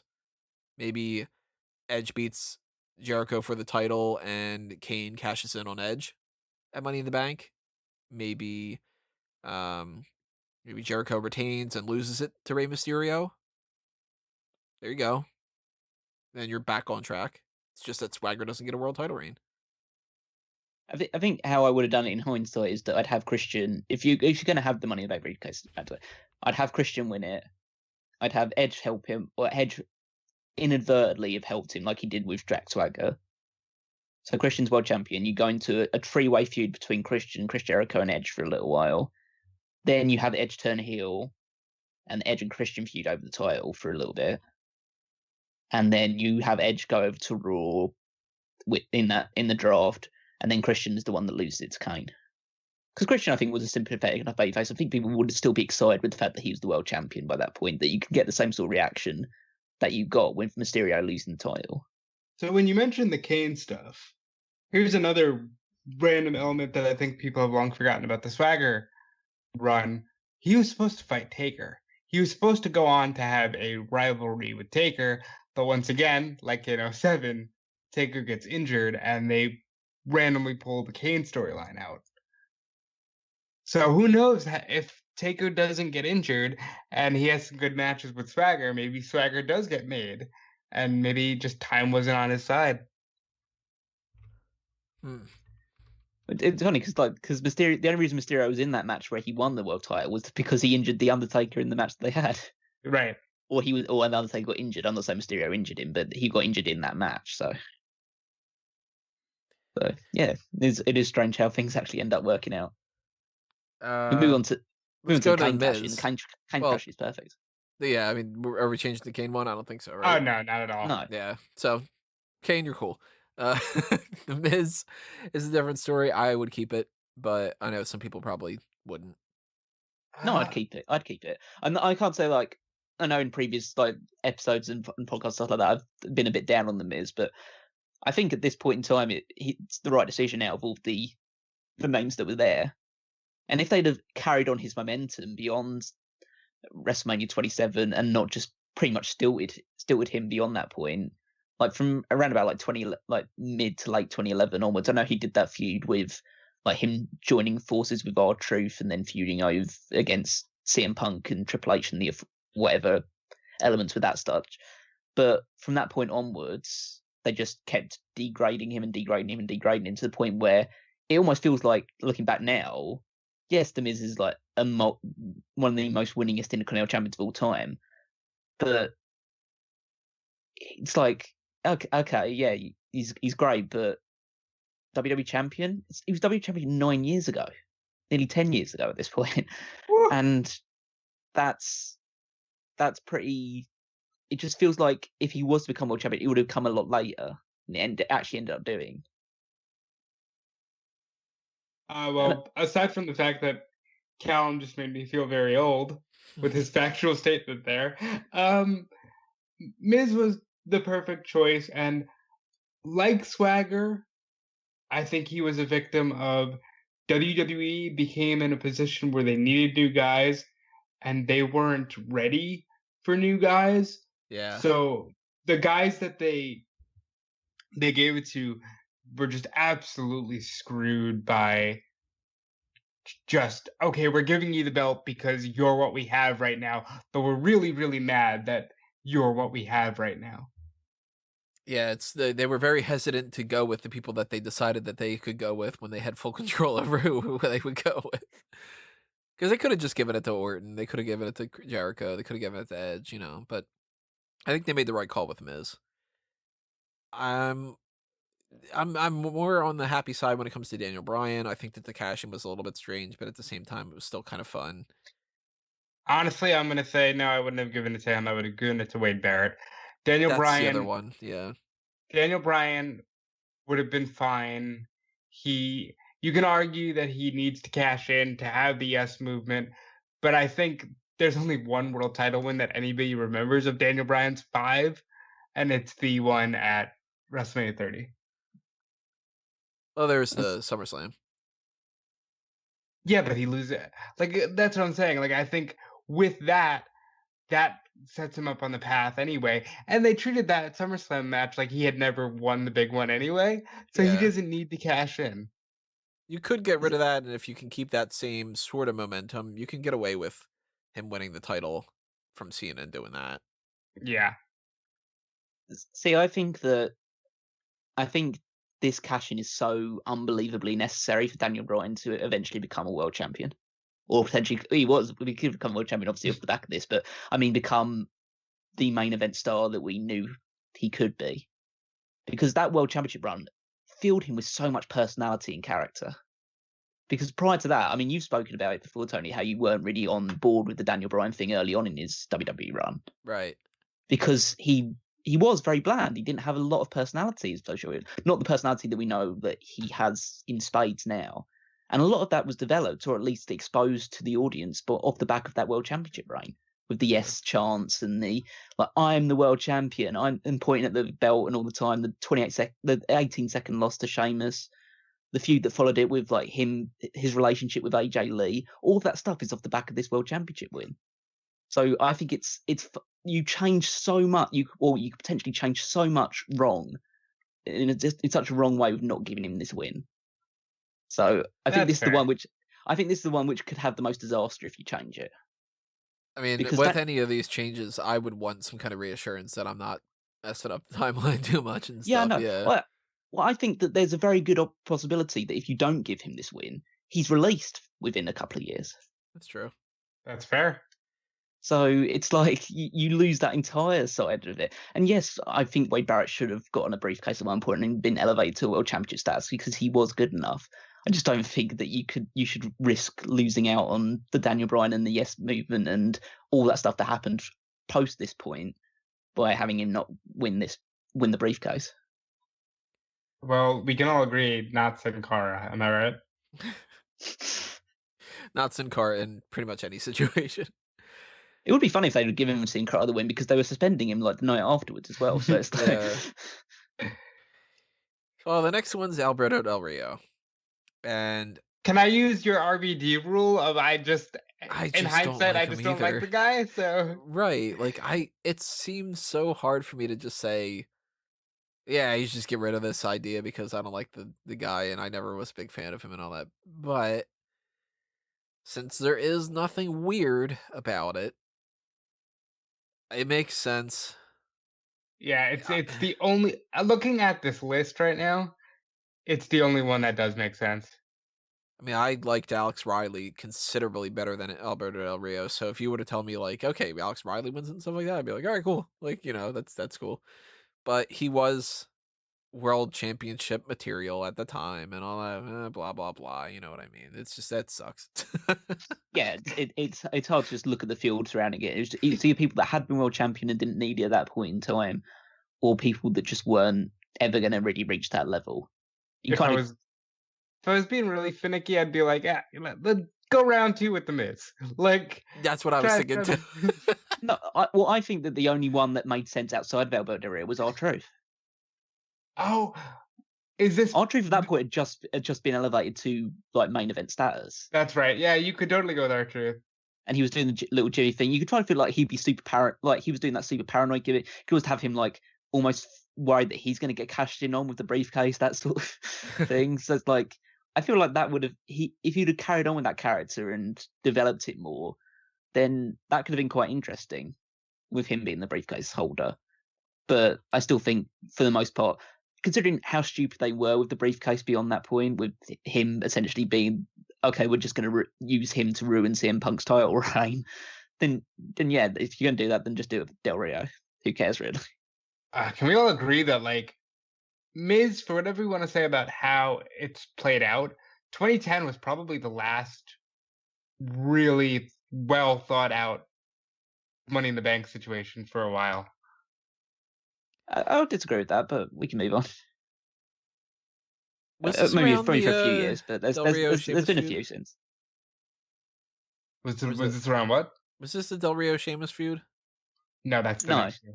Yeah, that was when he won it in 2012, 2013, yeah. Hate it. Recently, Cody Rhodes has said that he was scheduled to win the Money in the Bank that Dolph Ziggler won, and that it changed on, I think he said, the day of the show. So, the 2012 Money in the Bank, I mean, one of them was Dolph Ziggler, the other one was John Cena. And John Cena does the whole, I'm going to just get I want this match, and that's going to be happening in a week kind of thing. And yeah, Raw 1000. Yeah, that whole thing is easier to talk about, I think, than even the Ziggler thing. Like the John Cena thing, that makes sense, right? Yeah, I mean, it was the first time that the briefcase was used directly as a prop to set up the next months going forward. And they had no intention of doing anything with that briefcase other than, let's just get through Raw 1000 and have Punk turn heel on The Rock so people get an idea of where they're going. Yeah, I think for that reason, I'm kind of okay with Cena winning that briefcase, and I wouldn't change.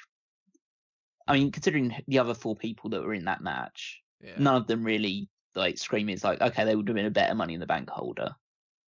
Miz by this point was just a mid card guy. Jericho was to the point where he's probably going to be leaving in a short while. Kane and Big Show were well past their prime at this point. Kane already had his big cash-in moment, and Big Show didn't need it. So, And worth noting that The Miz at this point wasn't even in the match. He just showed up and was like, "Hey, I'm a former world champion. I'm going to be in the match," and it was just accepted. yeah, so I just don't feel like, at least the Cena thing, even though it did feel like a bit of a waste of a Money in the Bank, at least it did lead to the feud with him and Punk, and was something that was like a bit of a catalyst towards the match with The Rock at WrestleMania. So, or his rematch at least with The Rock at WrestleMania. And even though he held it for 8 days, Dolph Ziggler held it for 267. So we had a real Money in the Bank winner. Yeah, and I wouldn't change Ziggler's one either. Even if Cody was the one that was scheduled to win it originally, I think, even with my, I don't want to say it's irrational, because I think it's perfectly it's perfectly justifiable hatred towards Dolph Ziggler. I think that his cash-in is one of the best cash-ins of all time. Mm-hmm. And even though this is like peak Ziggler is going to be a star. Like, he's strapped The Rock to him already. What are you waiting for? Now, well, obviously the big catch is similar to the RVD one, because you know that in a couple of weeks after winning the World Championship, he's going to get concussed and he's going to have to drop the title. So that makes it a little bit harder. Also, I mean, I do have a little bit of bitterness to the idea that I went to see WrestleMania, wasn't really all that fond of it, and then they ended up having the Dolph Ziggler cash in the night afterward, and I'm like, you gotta be fucking kidding me. But well, how do you feel about, like, the writers? I believe it was Kevin Eck that came out and said, yeah, Vince said in that meeting, we're not pushing Ziggler. This is just because it's the Raw after Mania and we need the moment. I didn't even know about that. That's shitty. The fuck you give him the contract for that and the world title, you know?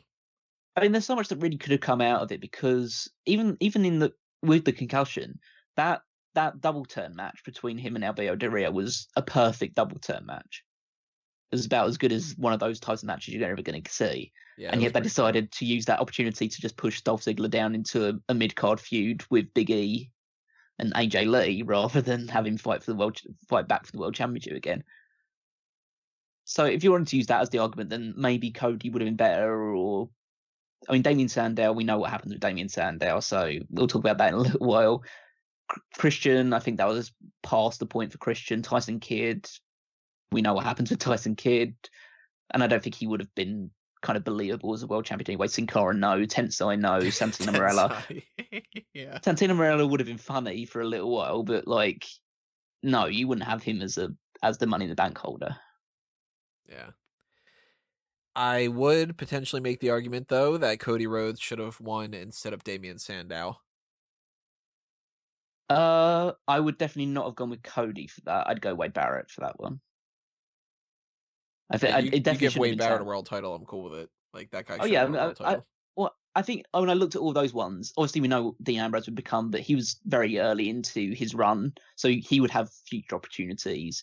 Jack Swagger had already been and done. Fandango was Fandango, and Cesaro would have been great, but at this point Cesaro is kind of not super established. I think Wade Barrett was the most established guy outside of Cody Rhodes in that match, and was the guy you kind of say, okay, this guy. If you're basically going to say at that point in time who's going to be a world champion out of all those ones, you probably would look at Wade Barrett as your big one out of those ones. Dean Ambrose, undoubtedly. I mean, the Sandow thing, Cody gets organically over in that match, but nobody was thinking about it at that time. Fandango was, still kind of a meme and very popular, but, again, not at that time. If I was going to go with what they did, which is the one partner turning on the other, I'd have had Cesaro turn on Swagger and win it. But Barrett at that point was turning into, I've got bad news, and he was already kind of going by the wayside. Ambrose just makes too much sense here. Like, he's in the Shield is hot. Ambrose could have been the guy here, and I think he might have even had a small run with the belt before giving it to John to merge it with Randy. See, I feel like giving the title to Dean at this point in time would, in hindsight, devalue Seth Rollins' Money in the Bank win. That's true. Because you'd already have a Shield guy that's won it. And you'd already been a Shield guy that had been world champion. And I almost feel like giving one of them the world championship that early in their run would have been more harmful than helpful for them. Right, but I'm also looking at it in the context of, in 2013, that was essentially like a shinier Intercontinental Championship. I mean, yeah, that is true, but I'm going with the sense that when Dean Ambrose's story, the thing that made Dean Ambrose so beloved in the eyes of such a massive babyface was the fact that he was seen as the Shield guy that was held down for so long. And you kind of lose that if he's the first guy to become a world champion out of the three of them. I just think that even if you were going to have it just for a short period of time, and then this guy would win it, and then just drop it to Cena immediately or whatever, then I think Wade Barrett's the one that makes the most sense.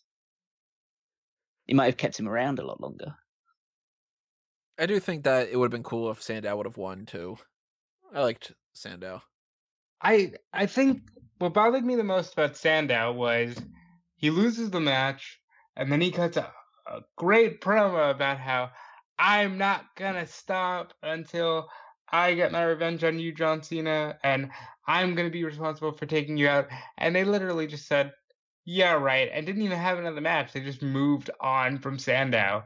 This was really the beginning of just like, yeah, let's merge these belts and get them on to bigger stars, and never mind all these jabronis we've been giving the belt to. And of course, we get the Randy Orton side of that, and perfect. Yeah, I'm cool with Randy Orton. Yeah, that's an absolutely like ideal scenario. That led leading to the. I think I probably have grown a lot of appreciation to the entire, not so much authority storyline because it lasted way, way, way too long. That one, but like going from SummerSlam to WrestleMania. Yeah, that was perfect, and then it just went on far too long beyond that point. But that the actual Randy Orton being the chosen champion and Daniel Bryan fighting from underneath to get that was, it was a really well told story. Not the story they wanted to go with, but it was the story that ended up happening. So, and I wouldn't change anything about it. We're all in agreement. We're keeping Rollins. Absolutely. Yeah. Yeah. Okay. That's speed right It's the past greatest that one. cash in. Well, it's one of the greatest cash ins in It's history. it's the first cash in since Edge's cash in that changed the game, that set the rule of, oh shit, you can just do this in the middle of a match. Right. So it's very important. And I mean, And it it's at caps off WrestleMania. WrestleMania. Like, His it, cash in saved that main event. that's Again, so your cool. get out of jail free card. Yeah. Sheamus is a blah. Yeah, but that is 100% true. But then I look at all the other people in that match and I think, wow, this is all a load of blah.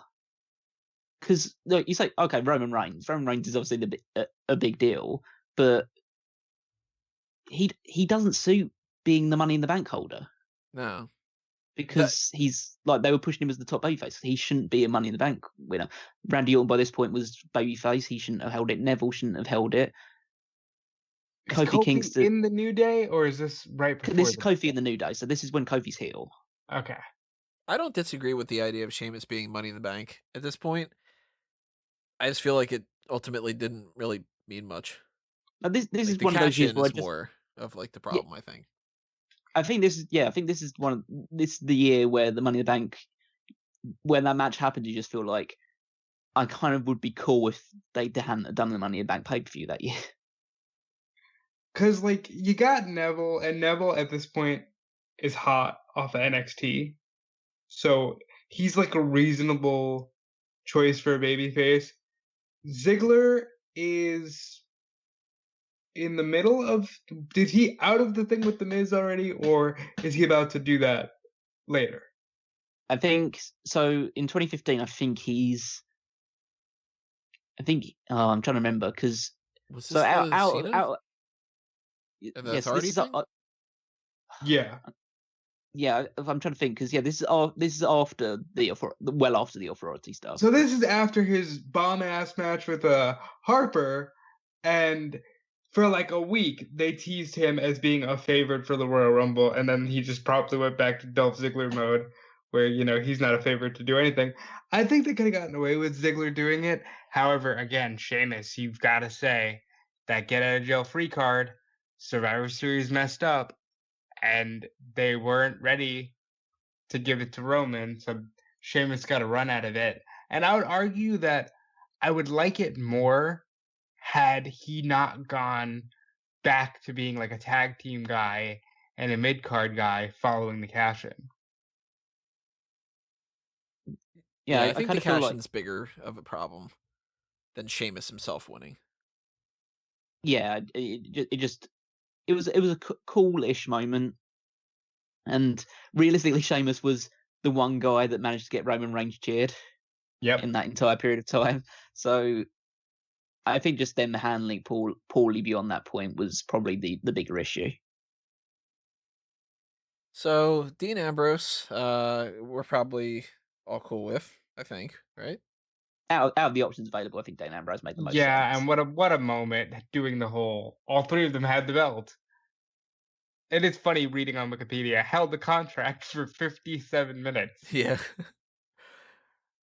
Um, Here's one that's weird. Carmella, she won it twice because they In the did same the Money match, in the yeah. Bank women's match for the first ever time, and they had the James Ellsworth interference where he got the briefcase for her, dropped it, she wins it, and then they decide we're going to do another match on SmackDown. I vehemently hated that for the reasons that a lot of people don't seem to necessarily agree with. My issue isn't that James Ellsworth helped her win it. My issue was don't just redo the ladder match and have Carmella win again. Have Carmella stay the Money in the Bank winner, and she's got the heat from it. You didn't need to do it and have her be like, well, she won technically on her own this time. That's more of a babyface move than The anything. problem is they were in the thick of look at how much we're respecting women. So when people complained, hey, this, oh, it's your first ever women's Money in the Bank match and you have a man grab the briefcase for her, they said, okay, we have to rectify this. That was a PR move. I hated But that so much. I think that if they didn't want to deal with the Ellsworth thing, they shouldn't have booked the Ellsworth thing. And if they had an issue with having Carmella just win on her own, then maybe they should have gone with somebody else or something. But I think that the backtrack is the thing that I would change more than Well, that's anything. part. I mean, that could be part of the hindsight thing. It's just the idea that just Carmella wins you just have Carmella win the briefcase the first time. Right. But in which case, then I would like to go hindsight, and I would have whoever booked the second Money in the Bank ladder match to book the first Money in the Bank ladder match, because the first women's Money in the Bank ladder match was absolutely terrible, and the match they had on SmackDown was really good. Great. So I would say, okay, whoever booked the first one got it all wrong. Let's go with the person who booked the second one and just have that as the one Money in the Bank ladder match for the women that year instead. Carmella was the right choice there. Carmella was absolutely the right choice, especially in hindsight. I mean, it pains me to say because her championship run was really infuriating to me, but out of all of the choices available, do you really need to give Charlotte Flair another accolade? This is She'll get it. Don't you worry, Callum. Yeah. She'll get it.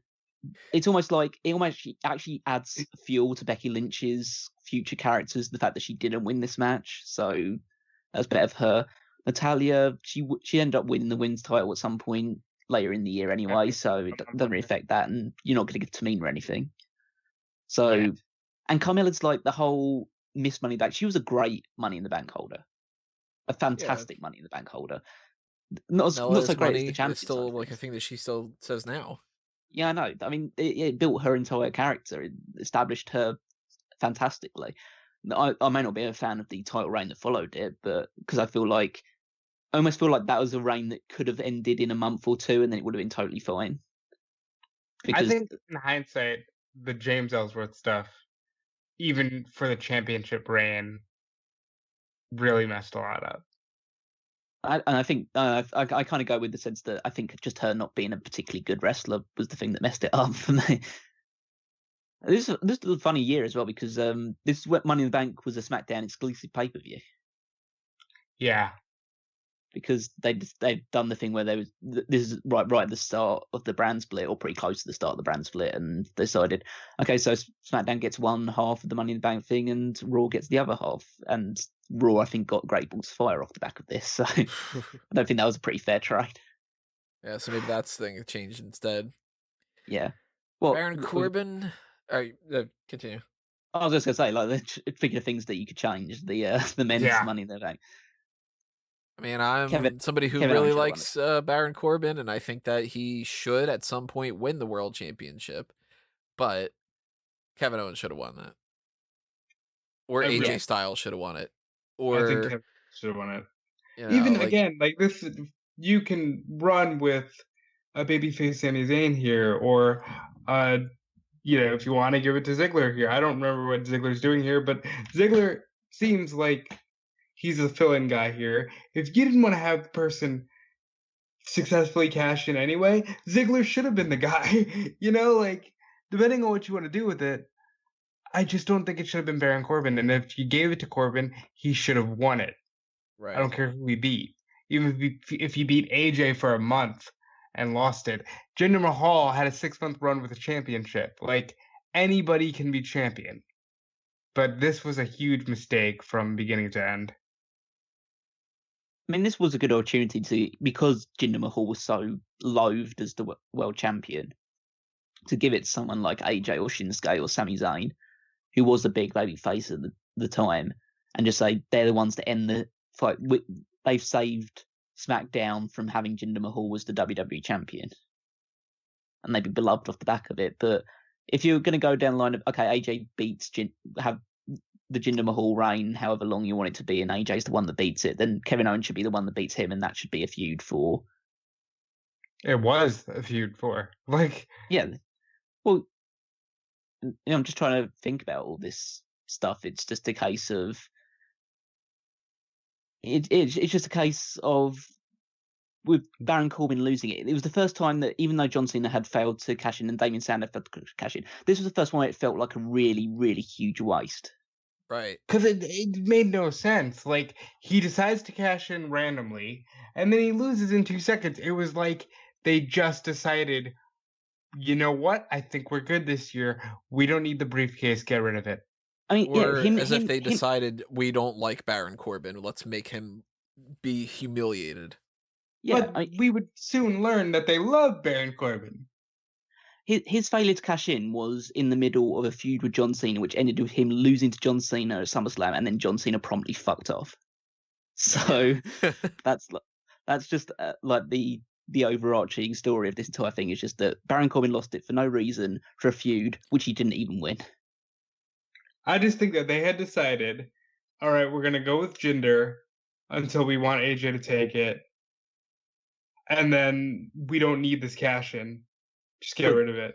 When in realistic for terms, we're gonna have Jinder hold the title until Brock Lesnar tells us he doesn't want to fight Jinder Mahal. So no, I think AJ was going to win it anyway. I just think it came a little earlier because Brock Lesnar said, "No, I'm not fighting Jinder Mahal."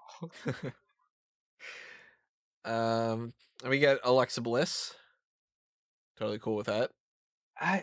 For what they did, I guess, but you could have done a lot here.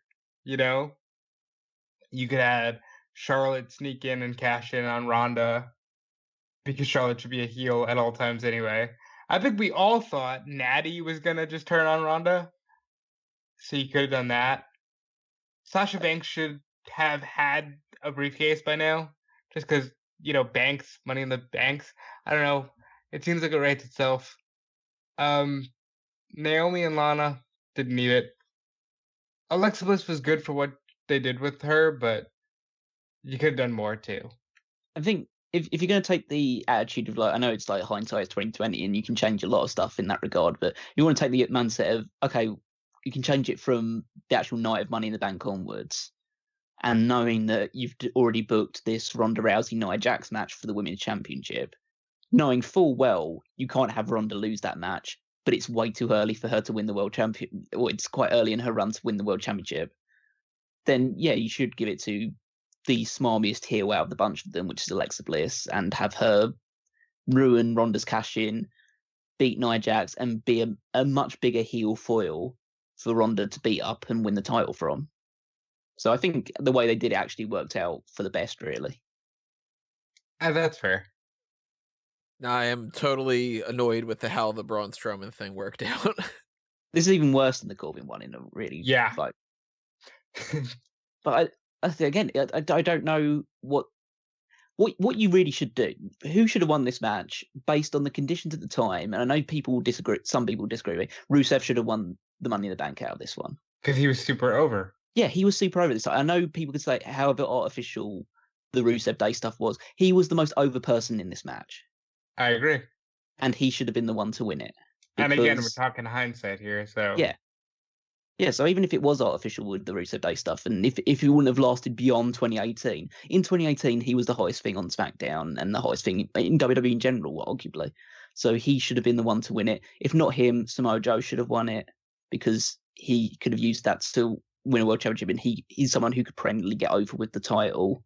I think Joe is the only person on this list that could have believably cashed in on Brock Lesnar, just sneaking up behind him and putting him in the coquina clutch. Yeah, just it's the fact that just Braun did absolutely nothing with it, and he could have just got on a match with Roman Reigns for the title if that's what they wanted to do with him post SummerSlam anyway.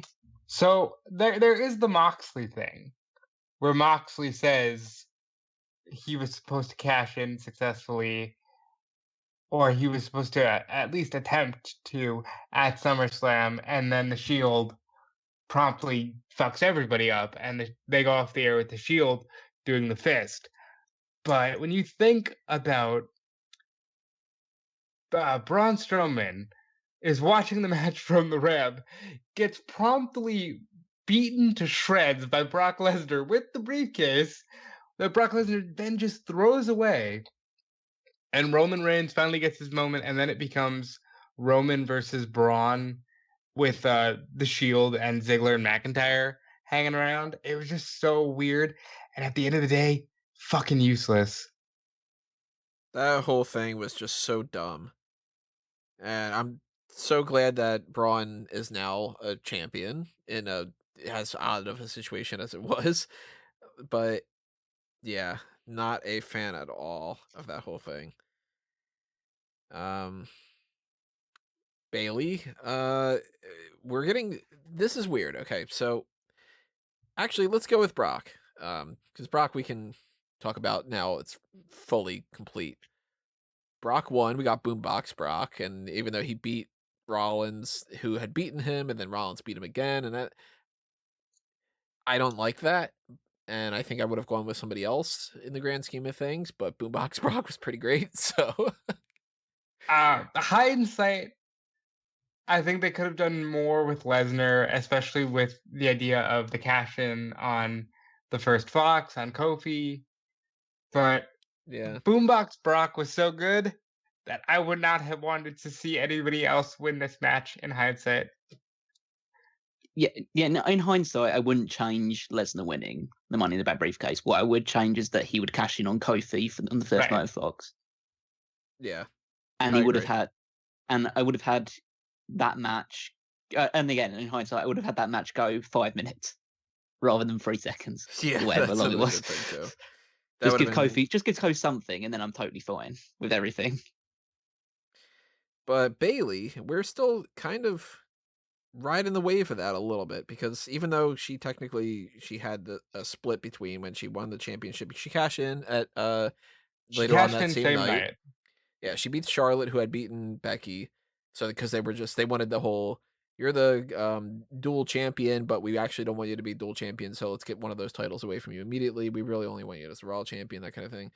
So they give it to Bailey, and Bailey holds it for all the time that she's holding it now, except for a 4-day stint. Which they have in their minds completely tried to wipe out. Yeah, outside of the fact that Charlotte gets another number to her ranks. Exactly. And I think that Bailey should not have won it. I think that this title reign with Bailey has been awful. Absolutely awful.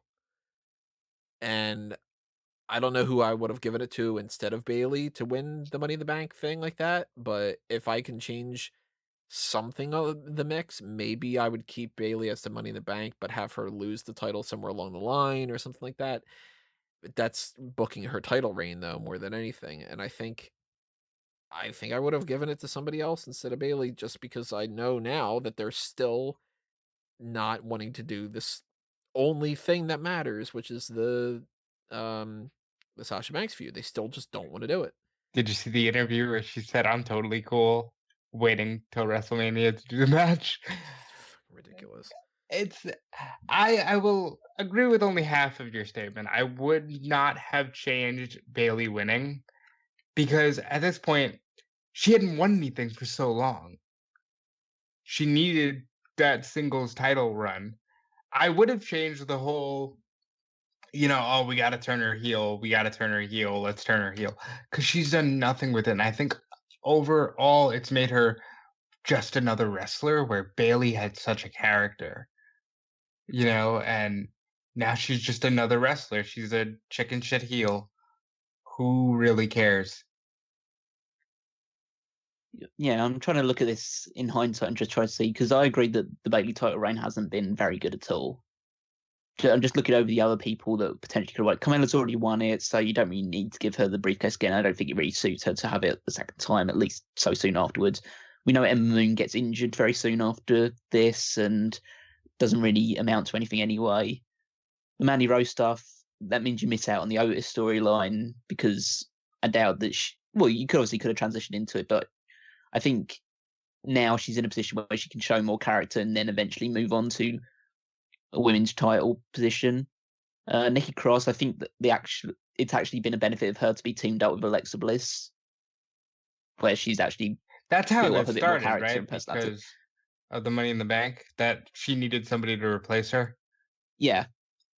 So yeah, and I feel like that's benefited both of them instead.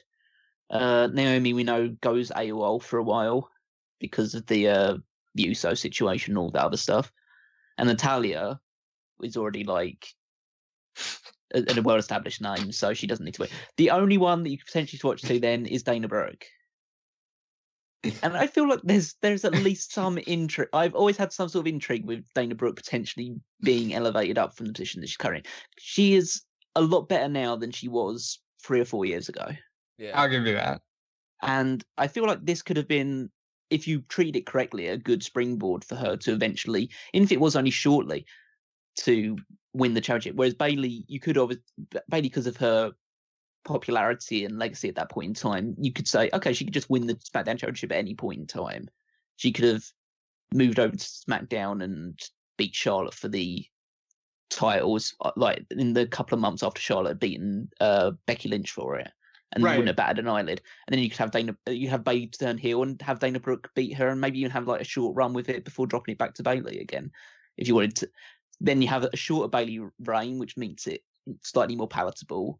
You have Dana Brooke get like a shock victory, which makes Bayley. It could even be the catalyst of Bayley's heel turn. Is her, oh my god, I can't believe I lost to Dana Brooke for the women's championship, and then that makes her go crazy, kill all her Bayley buddies, and she's a bit more of an aggressive and meaningful heel rather than the very just sourpuss role model She's thing a that she's got going at Karen, the moment. right? Like that is what they're going for with Bayley, right? Like she's just a weird, like, let me speak to the manager sourpuss. Yeah, I think her and Rollins at the moment are really in a real dead heat for me for like worst heel of the year at the moment. I think They're Rollins, now that he's tapping into the Jesus stuff, is a little better. But Bayley, so my boring. god. But Bayley's at But least Bayley's there's really a boring as character well. there. It's the thing that I hate most about it. It's not the fact that they're reigns or they're bad wrestlers or anything like that. Just they're really boring. And At Bayley's least really there's boring. a character with Rollins, though. With Right. Bayley, it's like there's literally nothing there. I almost feel like, because we are forgetting here, Bayley was left with nothing after Mania. Sasha went home, and she was like, okay, we gotta reboot you. So I thought the Money in the Bank was good. I just wouldn't have had her turn heel with Sasha. I would have had Sasha win the belt and let them do their damn Survivor Series Raw vs. SmackDown match. And then whatever you want to do with Bayley after that, so be it. I mean, if you want to have Bayley lose it to Charlotte and then Charlotte do something special at Mania, fine. Charlotte versus Shayna Baszler for the SmackDown title at Mania, great. But like this Bayley thing where they're going, you're the only real star we have on SmackDown, so we're just going to keep it on you, and we're not doing anything interesting. It's just been such a drain on her career. To know that this Money in the Bank briefcase win leads to, hey, at next year's Money in the Bank, it's going to be Bayley versus Tamina. It's been a year. This is what we got out of it. That's one of the ones where it's just like, you know what? Maybe it would have been better to just give it to Dana Brooke, or to have Natalya beat Charlotte. She's held that title outside that break with Charlotte. She's held that title for like a year, and she's done very little of interest with it. Yeah. So I mean, if we could go ahead. I was gonna say, if we could change it by just having somebody else win the briefcase, then I'm almost pretty much down for it. Yeah. I would even be better with giving that to somebody that takes a more of a risk, like a Lacey Evans, and just be like hot shot her immediately, that kind of thing. They did anyway. They should have just given her they the did that in a briefcase. different way. She was fighting for the Raw Women's Championship on this pay-per-view. She main evented Extreme Rules and Stomping Grounds. I mean, they maybe should have, instead of having her come up and feud with Becky, maybe they should have had her be in the Money in the Bank and won that and been the top thing on SmackDown. You know, like they should have just kept Charlotte on Raw anyway, because they were going right back there. Right. So that's what they should have done. So the only other thing to talk about then is something that we can't talk about, which is whether or not this whole climb the corporate ladder thing is going to be something that we look back in hindsight and wish that they wouldn't have done. We don't know who is going to be in the Money in the Bank matches this year. We don't know if this whole story with Apollo Crews is leading to anything that we're going to look back and go, why the hell did he do this? Or, oh man, he got replaced by this person? Like that kind of thing. So I guess predict the future of your potential hindsight. Do you think we're going to look back on this upcoming Money in the Bank and really be like, ooh, should have done something different there? Or do you think that this might potentially work out okay? I think we're going to look back at the concept and say that was fun as a one-off, hopefully as a fucking one-off. And as far as the winners, I think we're almost guaranteed to be like, ugh, that wasn't great. I think the matches themselves will be fun, just because the cinematic thing they're going at the moment, they seem to be getting quite good at that for the most part.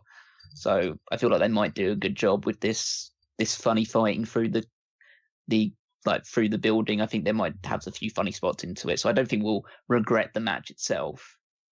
I think the winners, I think on the women's side, if you give it to Shayna Baszler, then maybe there's some worthwhile value there. I feel like they're going to give it to Nia Jax, so I'm not looking Me forward. too. So I think in hindsight we're going to look pretty badly on that one.